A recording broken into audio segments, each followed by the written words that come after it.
All right. So great. I think we are ready to start the online SPICE-SPIN+X seminar. I'd like to welcome everybody. My name is Jairo Sinova, and I organize together with Libor Schmekiel, Angela Wittmann, and Karen Everso now, and Duisburg, and actually Libor Schmekiel now in Dresden in his own team. Together with the SPIN+X Collaborative Research Center led by Martin Schliemann, Burkhard Hillebrand in Kaiserslautern, and Matthias Chloe here in Mainz, this seminar series. As you know, this is a webinar style, so you will hear the speaker and the people in the panel. And if you would like to ask a question, please either write it down or raise your hand, and I will promote you to the panel in order to ask the question directly to the speaker. And of course, please keep in mind for the next schedules of what we have. So it's my pleasure to welcome Günter Reiss, very well-known professor in the field of spintronics. He's done spin electronics, new materials, and particularly led a very strong group in Bielefeld. Where is Bielefeld? He always asks. And particularly focused on the applications in memories and sensory systems. He has many awards. They haven't been one of the leaders in the field in Germany. Has the Gede Award, the German Vacuum Society Award, distinguished lectureships, and the IEEE Manganese Society Fellowship. And then with this, I would ask you to please go ahead and start sharing your presentations, Günter, and start whenever you like, and then I will here turn off my video to give you more broadwidth. Okay. So you can see my presentation. I can see you on this very well. Yeah. Go ahead. Okay. So thanks to the organizers for inviting me to this nice seminar. Actually, my group was located or is located at Bielefeld University, and you might know the rumor that Bielefeld doesn't exist, but I'm actually sitting in this town now and giving the talk, so it does exist. I will try to report a little bit about interfacial effects of altermagnetic ruthenium dioxide with other materials. But I will give first a short introduction, and as you might have seen, this is a talk of a series of talks I will be giving as distinguished lecturer for the IEEE Magnetic Society, and I encourage you to look at this society and to join. Okay, and the work was also done in collaborations both with University of Mainz, Technical University of Dresden, and groups in Berlin. Okay, short outline. Actually, the first part is, we'll keep that first part very short. This is usually for student seminars, for summer schools and all that, and I would put the main part on the experiments we are doing with the altermagnetic materials. Okay, introduction. The main issue is about heterostructures in this talk, and a classical example for heterostructures are cobalt-copper multilayers, and you may know that they exhibit an interesting effect, which is quite old, the giant magnetoresistance. And for heterostructures, it's always important to characterize the interfaces. And actually, we have a new toy, a quite new machine, which can realize, so it's a sputter and molecular beam epitaxy deposition system with some special features. It has at the sample a 3D magnetic field, which can be scanned with a frequency up to 20 Hertz. It has a sample holder with an in situ resistance measurement where we can measure the resistance during the film growth. We have sputter and MBE chambers, and we have a quite fast electronics that can shuffle about 5,000 data points per second over many hours. So we fill our hard disks with data. And with this machine, we can do, for example, complete field loops, so resistance versus magnetic field in about 0.2 seconds. which means we have a complete field loop when the thickness changes by about 0.1 monolayers. And this was sponsored by the Federal Ministry in Germany and was a collaboration with Matthias Kloy at University of Mainz. And I give just some examples. This is an in situ measurement of the giant magnetoresistance when the layer stack is growing. You see here the layer stack growing, and you see here how the giant magnetoresistance evolves as a function of the thickness of the layer. And you also see that the numbers here on the left side are increasing when the layer number is increasing. And when we put all these data together, we have a curve like that. On the left side, you have the giant magnetoresistance amplitude. This is this curve growing here. And on the right side, you have the simple resistance, which is dropping here. And you see some special features. For example, when we put here in this layer cobalt on copper, you see the resistance increases, which is quite unusual because you put the metal on a metal. And when we look, for example, at the development of the giant magnetoresistance amplitude as a function of the film thickness, we have some new data. This is for the fourth cobalt layer. And you see actually a quite unexpected behavior for cobalt thickness is lower than about 1 nanometer, a pronounced maximum, maybe even an oscillation with cobalt thickness. And when we analyze the curves further, we also see that, for example, the GMR also increases when we deposit the first few atoms of copper on the cobalt films. So this is actually a very well-known system, but when we make new measurements on that, we see new features. And for these two features, the explanation is still pending. Another issue to give you a flavor what our group is doing is, for example, sensing. So in here we try to sense magnetic particles as a function of position in fluid. And the ansatz of this project MADIA was that magnetic particles without loading are moving relatively fast, and magnetic particles with load move slower. And if we detect this difference in velocity, we can say if this particle was loaded, for example, with a biomolecule or something like that. And this we do by sensing the stray fields of these magnetic particles. And a typical application of a heterostructure is then the sensor, which in this case is a planar Hall effect sensor, where we have a relatively engineered film stack. And the sense layer is this 10 nanometer thick permalloy layer. And when we then make measurements, we can see that we get different signals depending on if the particles were loaded, if there are particles in the solution or not. And actually with sensors like that, we can come down to sense the magnetic moments of such magnetic nanoparticles, which has some applications in diagnostics of diseases. Okay, that was to give you a flavor of what the group is doing or has been doing. And I now try to go to the altermagnets. And you see that I concentrate mainly on ruthenium dioxide because this was the material we were working most with. And well, why are altermagnets interesting? That most of the audience will know even better than me. When we look at the band structure of a simple ferromagnet, we just have the splitting of the bands in up and down spins.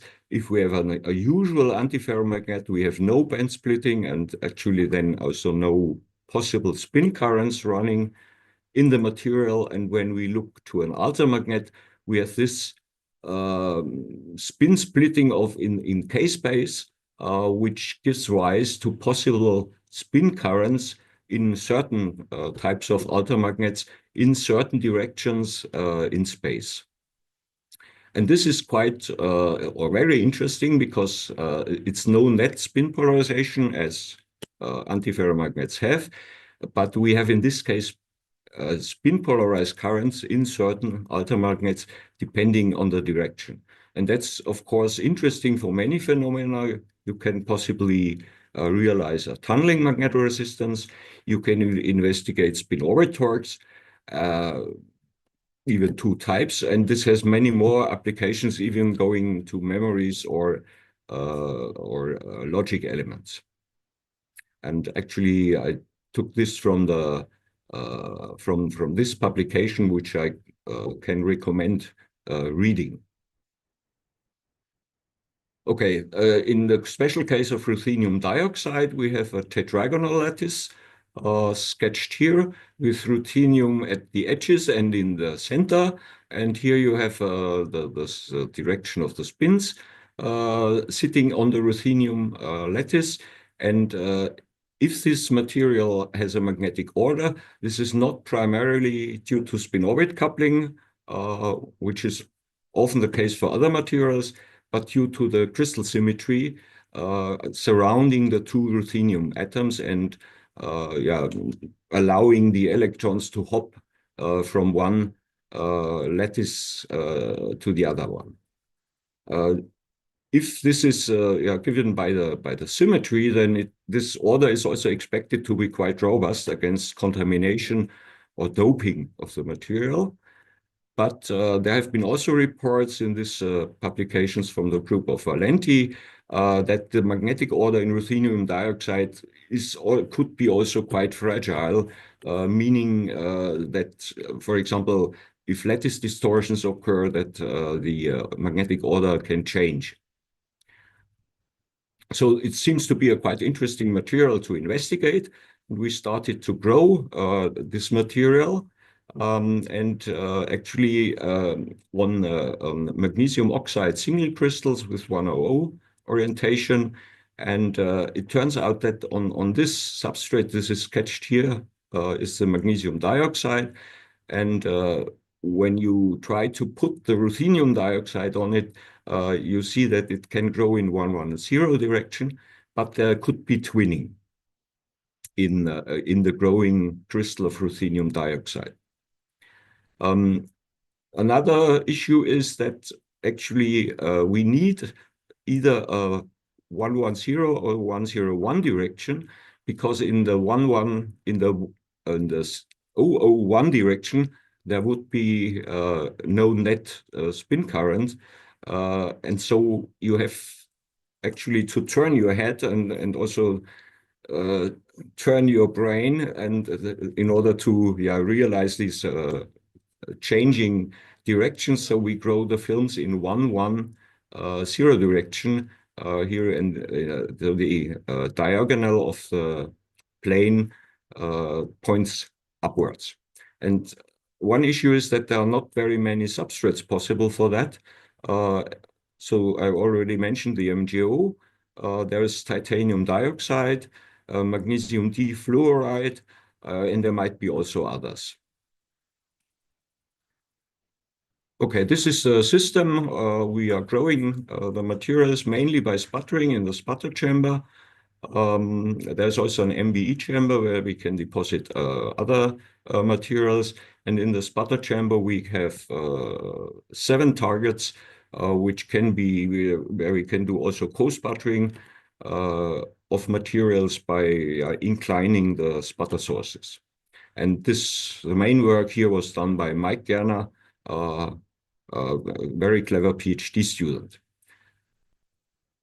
Okay, the growth was done with reactive magnetron sputtering. So we have argon-oxygen mixture in the chamber with about 4:1 parts of argon to oxygen.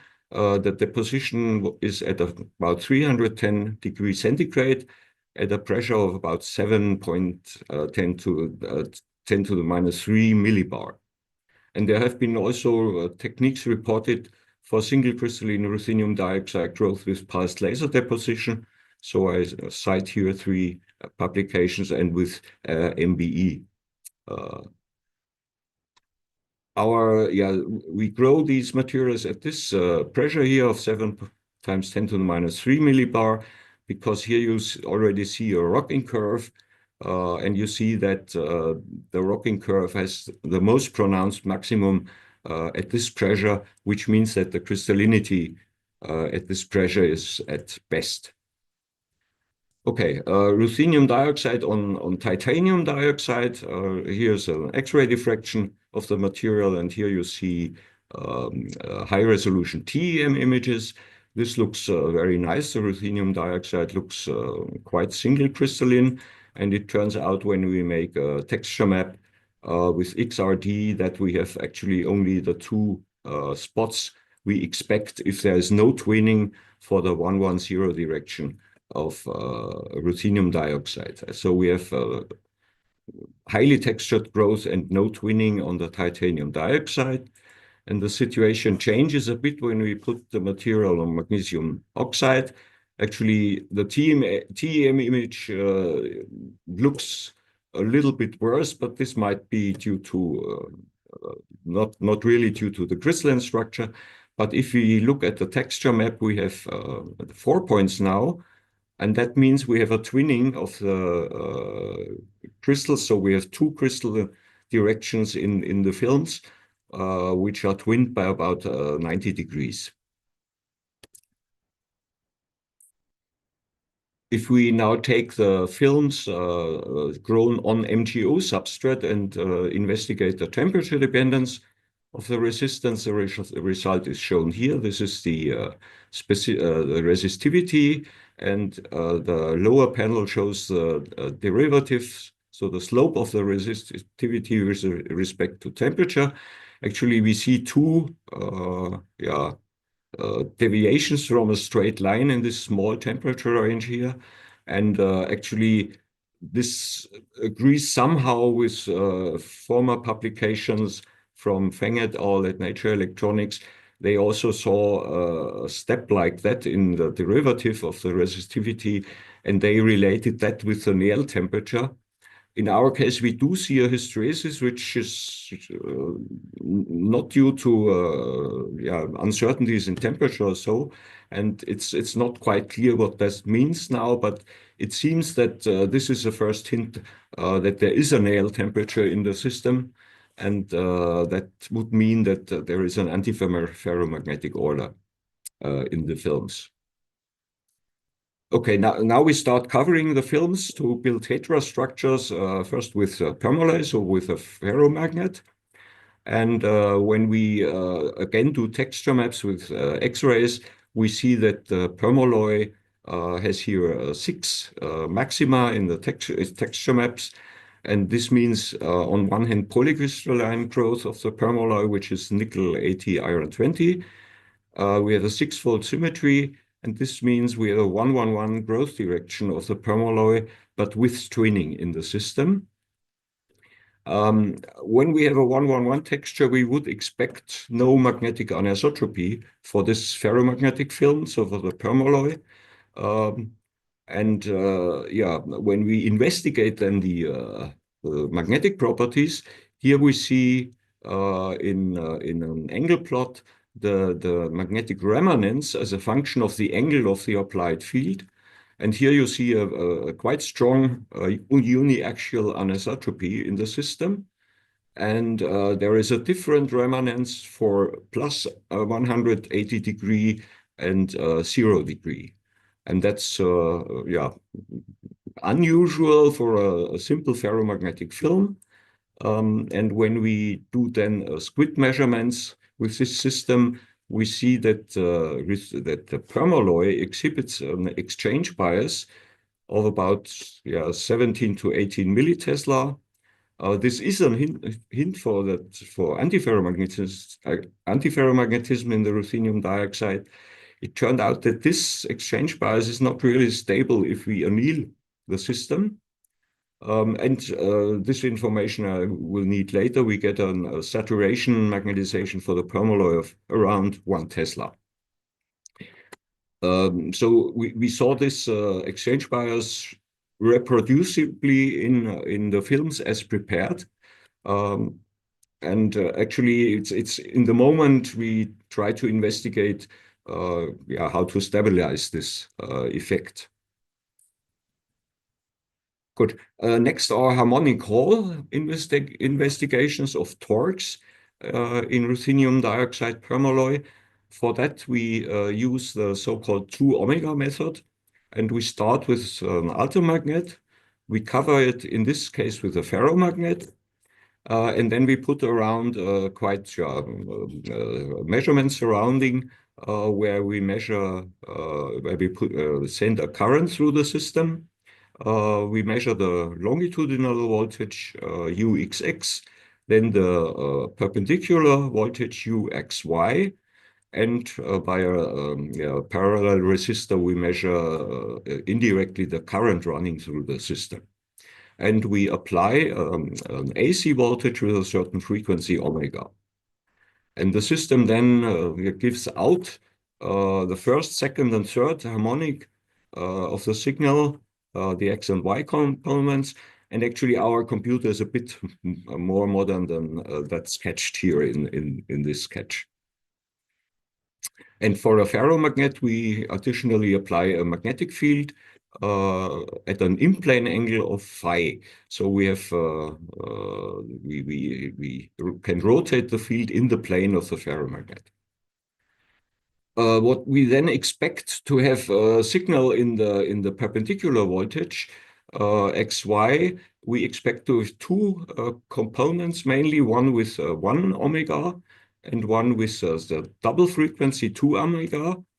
And the 1 omega signal is simply the planar Hall effect in that case. And the 2 omega signal contains the torque fields.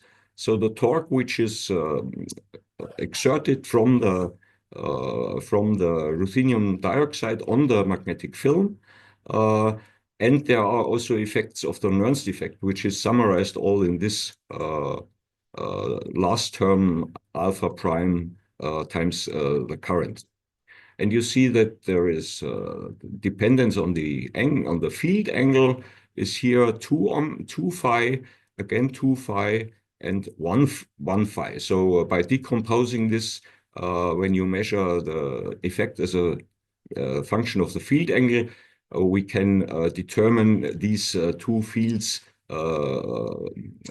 damping-like field and field-like field. We do need a lot of parameters.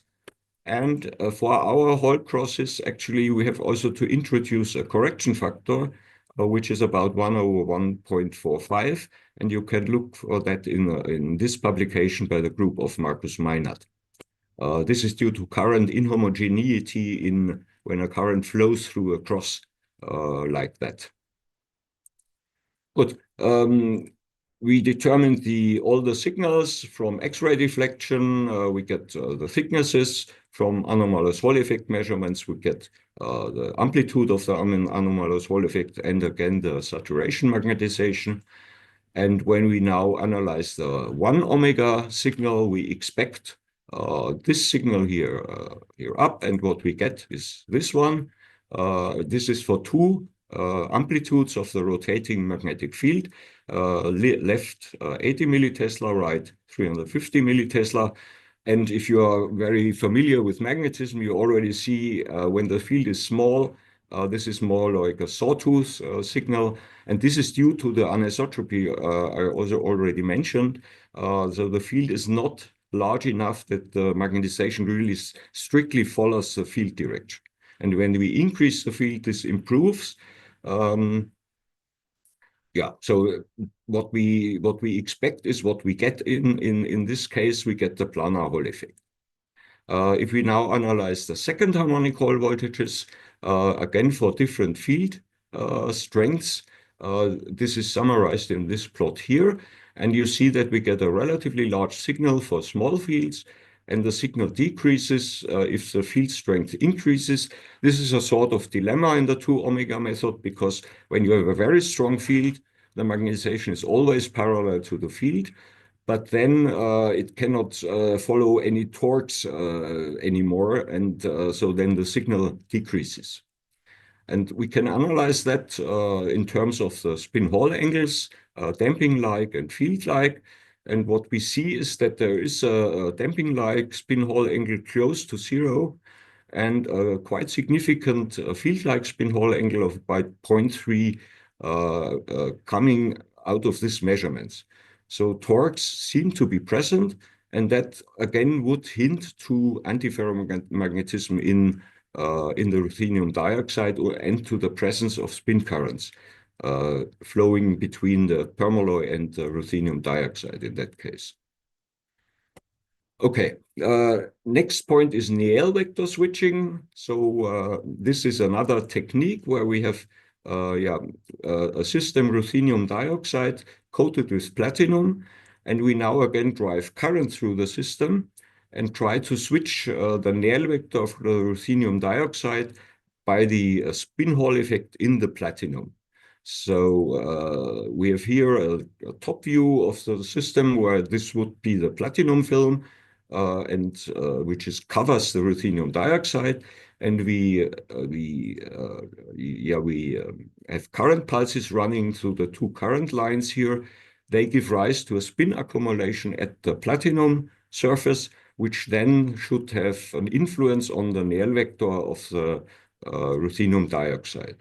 And this is detected in our case by running current through a probe line and measuring the vertical voltage of the probe line here in the output signal.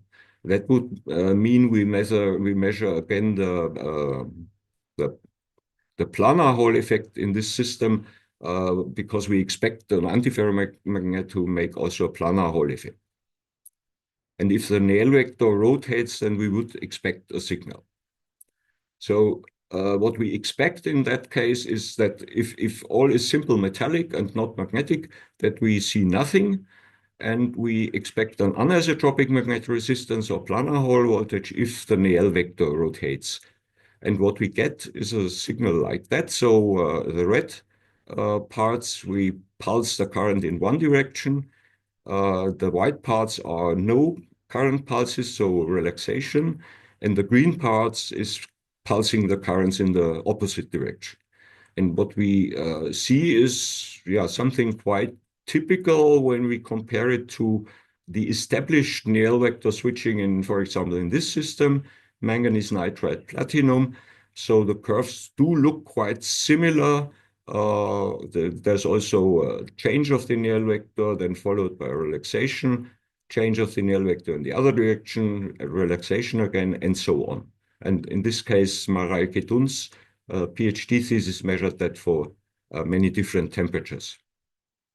It's not completely the same because here the pulsing in the opposite direction gives another amplitude than the pulsing in let's say the red direction here. So we always have to control this to look also at electromigration, which means driving ions or material by the electric current in the system, which then would also give rise to a change in the resistance. And a typical curve of electromigration looks like that. So actually here's pulsing is red and black, and blue is relaxation or not. And you see in typical electromigration, there's no relaxation. So what we can see, what we can say about this Neél vector switching is that it's not really absolutely clear if we manage to switch the Neél vector of the ruthenium dioxide, but it does not seem to be pure electromigration. And we are doing ongoing experiments in that case. For example, here is a curve. We increase here the current density in the pulse lines, and what we see is a decrease of the relative resistance. And so we are in the moment looking if there are structural changes in the system. But I would be quite optimistic that we do have at least some parts of the curve due to the switching of the Neél vector in the ruthenium dioxide. Okay, next we prepared magnetic tunnel junctions. of this system, and we put as a tunneling barrier magnesium oxide, and the ferromagnet in that case is cobalt iron boron.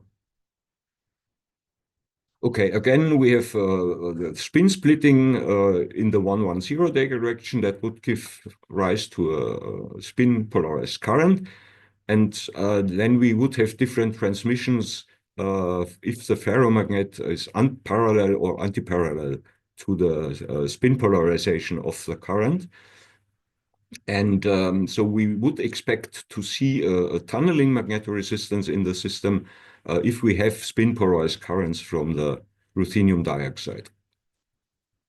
Okay, we do have some attempts to use tight binding methods for calculating conductances. So we use the Quant software, and here are two examples. We reproduced the results from Libor et Smykal et al. Published in 22 for a system Altermagnet into an Altermagnet for the two parallel and antiparallel orientations. And we try to reproduce that on the left side, and on the right side you see a calculation where we replace one of the altermagnets by a ferromagnet, and we switch only the ferromagnet in that case. And here you see that the features are although similar, there's a big difference, so the sign can change. Here the conductance is higher for low energy for up-down than for up-up orientation. So there are different features that we can expect. A smaller conductance, the conductance in that case is smaller. The up-up orientation can lead to a smaller conductance than up-down.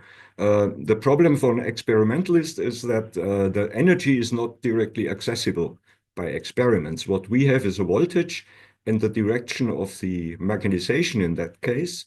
And so we repeated these very simple calculations by applying a voltage. And here you see two curves, what we could expect as a TMR when we rotate the magnetization in the plane here of the film for two different energies of the system. And here you see the result of the TMR when we change the voltage. Here this is between minus 1 volt and 1 volt. And what you can see is that the system already shows a sign change of the TMR, even for this very, very simple model with only a very small number of bands. So what we can say is that in comparison with simple tunnel junctions, we would expect a more complicated behavior independence of the voltage applied to the system. In particular, there can be sign changes of the TMR and also zero TMR regions of applied voltages. How do the tunnel junctions look like? So tunnel junctions are quite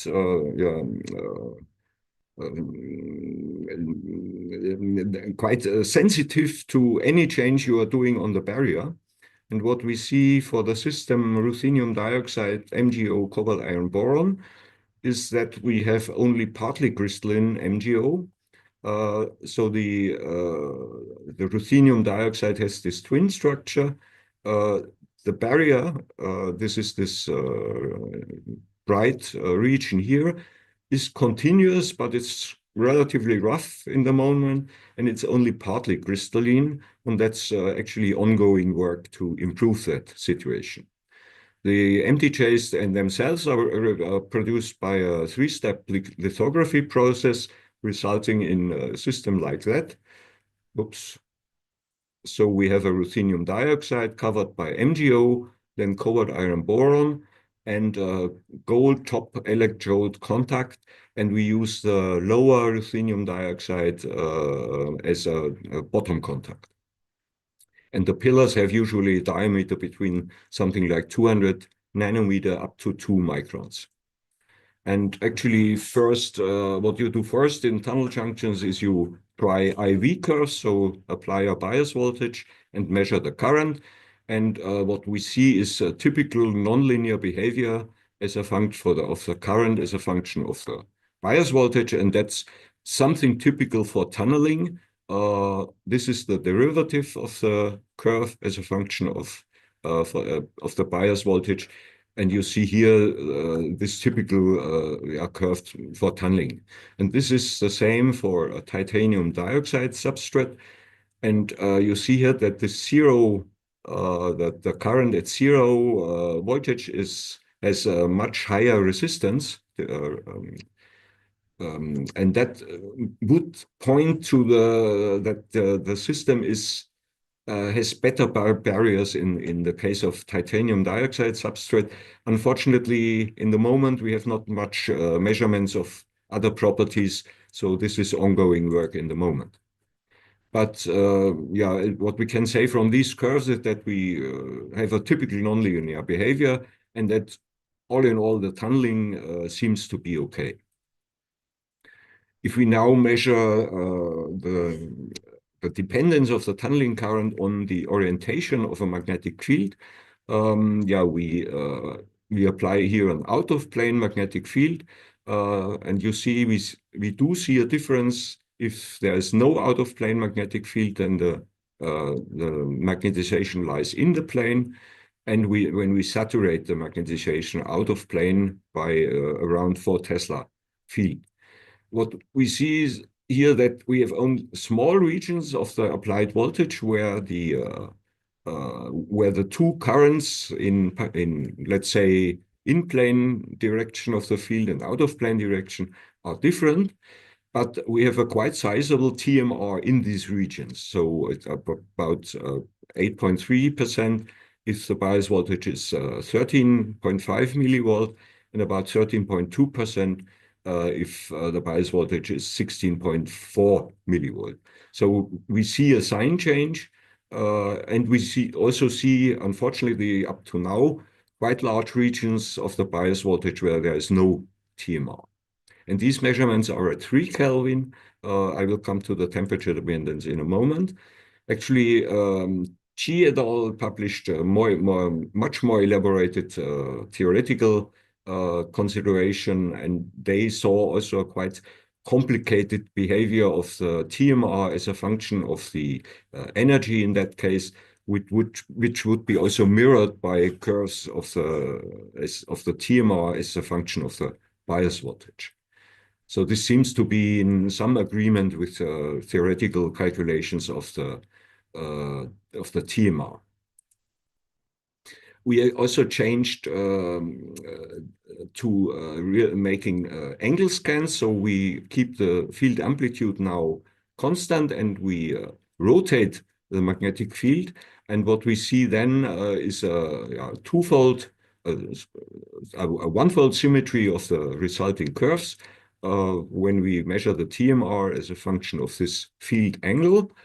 And if we go to the two maxima here, we see these two typical behavior of the resistance as a function of the in-plane field, which is now scanned between plus and minus 0.5 Tesla.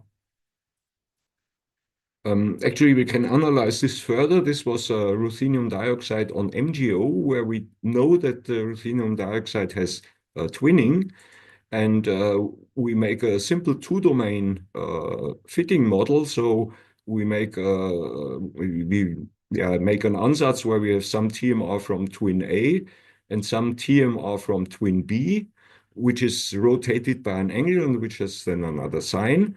And from the twinning analysis from the X-ray diffraction, we know that we have about 42% twin A and 57% twin B. And if we analyze this curve, we come to quite similar numbers for the part that twinning the two twinnings have in the total film. So we get a reasonable agreement, and this could explain these curves in that case. Okay, just for completeness here, we have tunneling MR magnetoresistance again as a function of the out of plane magnetic field for different temperatures. And what we see is that at 200 Kelvin, we do see still a signal. So if we plot here the amplitude as a function of the temperature, it drops from, in that case, about 3% to something a little bit above zero, about 2.2% in the case of 200 Kelvin. So there is there's still some TMR visible at 200 Kelvin. Okay, the growth of manganese 5 silicon 3 is also done in our sputtering chamber. So we are doing sputtering from co-sputtering from manganese and silicon targets in that case. And the two targets are inclined such that we can coat the substrates from the two sources, and by varying the sputter power for the two sources, we can vary the composition.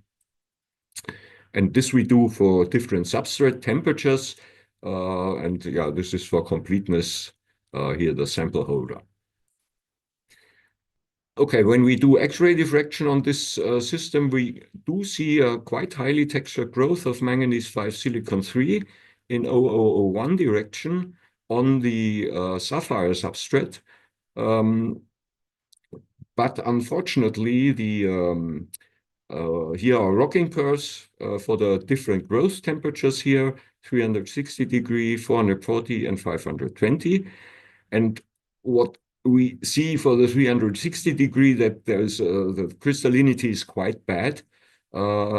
It's much better for the 520 degree centigrade film, which is the example of the X-ray diffraction in the upper panel. This changes here always. And what we see when we analyze the films deposited at higher temperatures, we see a very nice structure, which is quite typical for systems containing a lot of manganese, for sputtered systems containing a lot of manganese. This is a very, very pronounced island growth. So this is something the theoreticians of film growth like very much, but people measuring electric properties of thin films do not like at all, because in that case, the films, we cannot measure the resistance for this deposition temperature, because these grooves seem to completely isolate the individual grains in that case. So we have a very nice film or very nice grains which are not connected, and that somehow makes electrical measurements quite difficult. I will come to possible improvements in a minute. Okay, so this is work of Maximilian Koll, and he in the moment works on making progress in these systems, because we did have samples from group in Marseille of the manganese 5 silicon 3, but it seems not yet clear if we really can grow a barrier on this system without having really this manganese 5 silicon 3 at the interface to the barrier. So I'm already at the outlook. I hope it was not too fast. So we have a lot of things to do. Ruthenium dioxide, we have to confirm if really Neél vector switching is present. We have to improve the tunneling barrier for the tunneling systems. And there I give you an example where something like that is possible. These are rocking curves for an MgO film deposited on, in that case, covered iron boron. And you can see that you can increase the crystallinity of the MgO by varying the sputtering pressure.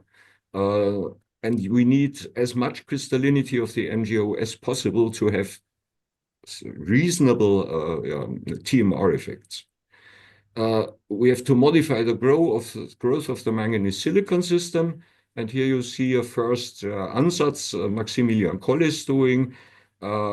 We tried now a seed layer here. It's a green curve. seed layer deposited at high temperature, and then followed by a layer with at low temperature. And you see that the rocking curve in that case corresponds quite well to the system grown only at the high temperature, which would mean that we get reasonable films, also continuous and open for electrical measurements. Okay, then of course the topic will be TMR and GMR in altermagnet devices, and the group of Timo Kuschel will start measuring spin caloric effects in this system. And so I close the talk with many thanks to our ingenious engineer, Carsten Rott, who is responsible for all the lithography, Jan-Michael Schmalhorst, who is doing all the measurements and explaining log-ins to the young students, Inga Ennen, she's doing TEM, Andy Thomas, always very good discussions, Timo Kuschel, spin calorics, Luca Kempe is trying GMR, Niklas Smolka was in charge of the 2 omega, Florian Knasalla is a switching guy, Finn Peters is measuring the magnetic properties, Maximilian Koll is the manganese silicon guy, and Mike Gerner is a supervisor and PhD student of the group. And actually, finally, I want to thank you for being patient and listening to me. Great. Thank you. Thank you very much, Günter.